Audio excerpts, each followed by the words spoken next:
Article 6 de la RGPD, licéité du traitement. Le traitement n'est licite que si, et dans la mesure où, au moins une des conditions suivantes est remplie. A. La personne concernée a consenti au traitement de ses données à caractère personnel pour une ou plusieurs finalités spécifiques. B.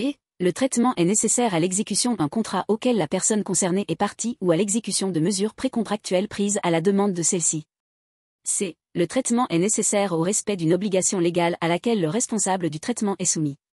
D. Le traitement est nécessaire à la sauvegarde des intérêts vitaux de la personne concernée ou d'une autre personne physique. E. Le traitement est nécessaire à l'exécution d'une mission d'intérêt public ou relevant de l'exercice de l'autorité publique dont est investi le responsable du traitement. F. Le traitement est nécessaire aux fins des intérêts légitimes poursuivis par le responsable du traitement ou par un tiers, à moins que ne prévalent les intérêts ou les libertés et droits fondamentaux de la personne concernée qui exigent une protection des données à caractère personnel, notamment lorsque la personne concernée est un enfant. Le point F du premier alinéa ne s'applique pas au traitement effectué par les autorités publiques dans l'exécution de leur mission. Les États membres peuvent maintenir ou introduire des dispositions plus spécifiques pour adapter l'application des règles du présent règlement pour ce qui est du traitement dans le but de respecter le paragraphe 1.c et E, en déterminant plus précisément les exigences spécifiques applicables au traitement ainsi que d'autres mesures visant à garantir un traitement licite et loyal, y compris dans d'autres situations particulières de traitement comme le prévoit le chapitre 9. Le fondement du traitement visé au paragraphe 1.c et E est défini par A. Le droit de l'Union, ou B. Le droit de l'État membre auquel le responsable du traitement est soumis. Les finalités du traitement sont définies dans cette base juridique ou, en ce qui concerne le traitement visé au paragraphe 1.e, sont nécessaires à l'exécution d'une mission d'intérêt public ou relevant de l'exercice de l'autorité publique dont est investi le responsable du traitement.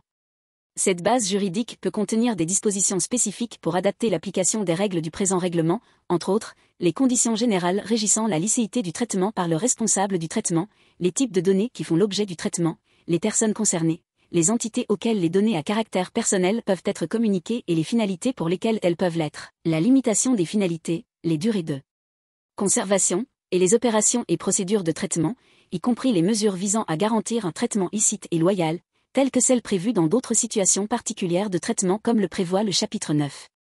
Le droit de l'Union ou le droit des États membres répond à un objectif d'intérêt public et est proportionné à l'objectif légitime poursuivi.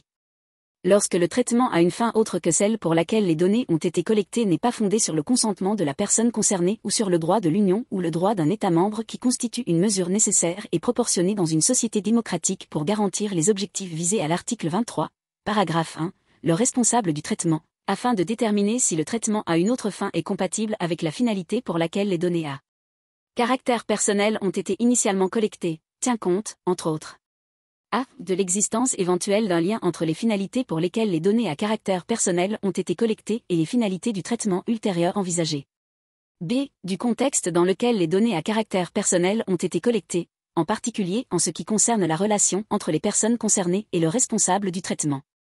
C. De la nature des données à caractère personnel, en particulier si le traitement porte sur des catégories particulières de données à caractère personnel, en vertu de l'article 9, ou si des données à caractère personnel relatives à des condamnations pénales et à des infractions sont traitées, en vertu de l'article 10. D. Des conséquences possibles du traitement ultérieur envisagé pour les personnes concernées. E. De l'existence de garanties appropriées, qui peuvent comprendre le chiffrement ou la pseudonymisation.